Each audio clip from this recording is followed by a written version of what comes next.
Crossing Øresund from Copenhagen, the E4 highway takes you to Stockholm and the E6 takes you towards Oslo, just beyond the bridge. A few years ago, the Swedish Highway Administration built a new highway through Halland. Some rather remarkable rest areas along this road make the most of the lovely settings and views. About an hour's drive from Copenhagen, you come across a rest area called Susedalen, just south of Falkenberg. It offers many good examples of environmental landscaping, building design and technology, including composting toilet facilities.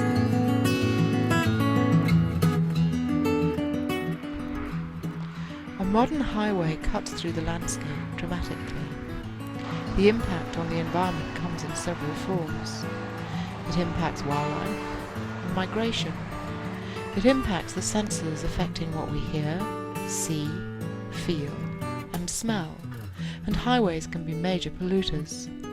Exhaust gases impact air, water and fauna. Salt for de-icing and herbicides used on verges leach into the surrounding environment. One way of lowering this impact is to use one of nature's most effective purification systems, wetlands.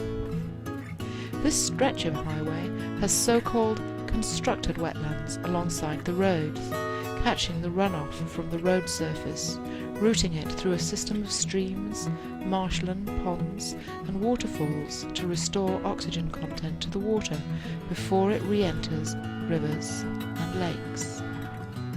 Both microorganisms and plants are active in the removal of the pollutants and reduction of nutrients that would steal oxygen from the waterways by secondary pollution. The Swedish Highway Administration no longer uses herbicides when it mows roadsides and allows wildflowers to establish a natural cover. The result is both beautiful and safe for the farms and waterways alongside.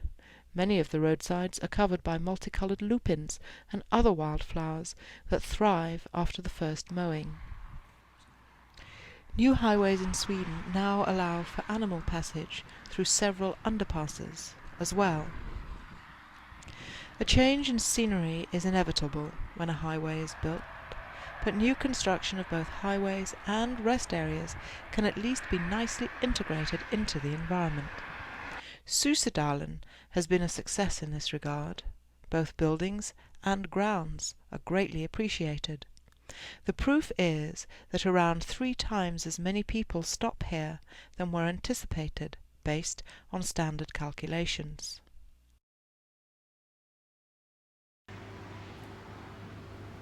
The cafeteria restaurant started as an ice cream parlour and was open only during peak summer seasons.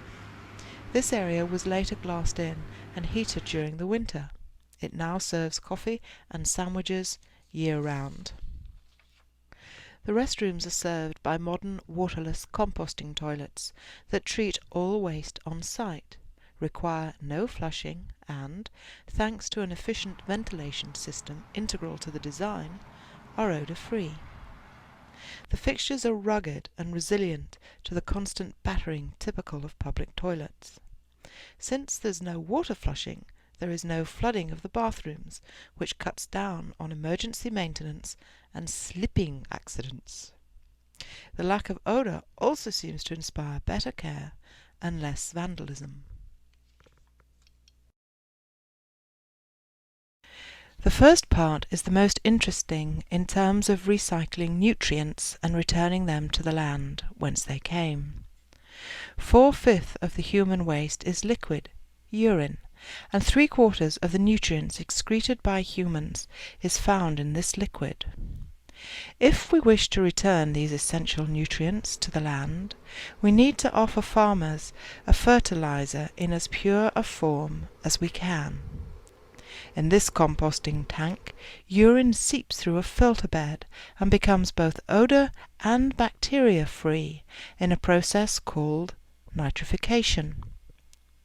In Susedalen, a large storage tank collects and stores this liquid fertilizer until it can be brought to one of the many farms in the neighborhood.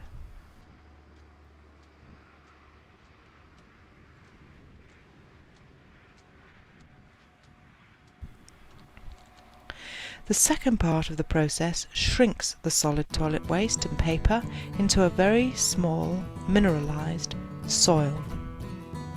We start the process with a special filter bed, which is also the filter bed for the liquid.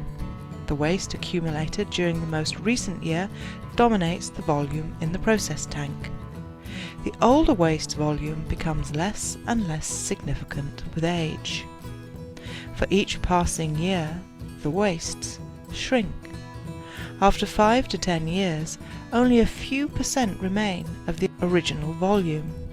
Thus, there is always room for fresh waste and no need to transport it for treatment elsewhere. Remember that transporting fresh waste is 90% of the cost of the centralized waste industry. The reason for catching nutrients at the source is to keep them pure. Otherwise, if we mix them with other wastes, as in a sewer collection network, persistent chemicals and heavy metals from our technical society contaminate the sludge, one of the end products of a sewage treatment plant. If this sludge were to be used as a fertilizer, it would add pollution to farmland. Composting toilets, as we have seen at the remarkable rest area in Susedalen, make economic and environmental sense. It is our hope that the trend of being custodians of the environment while solving practical problems will continue to flourish and benefit all of us.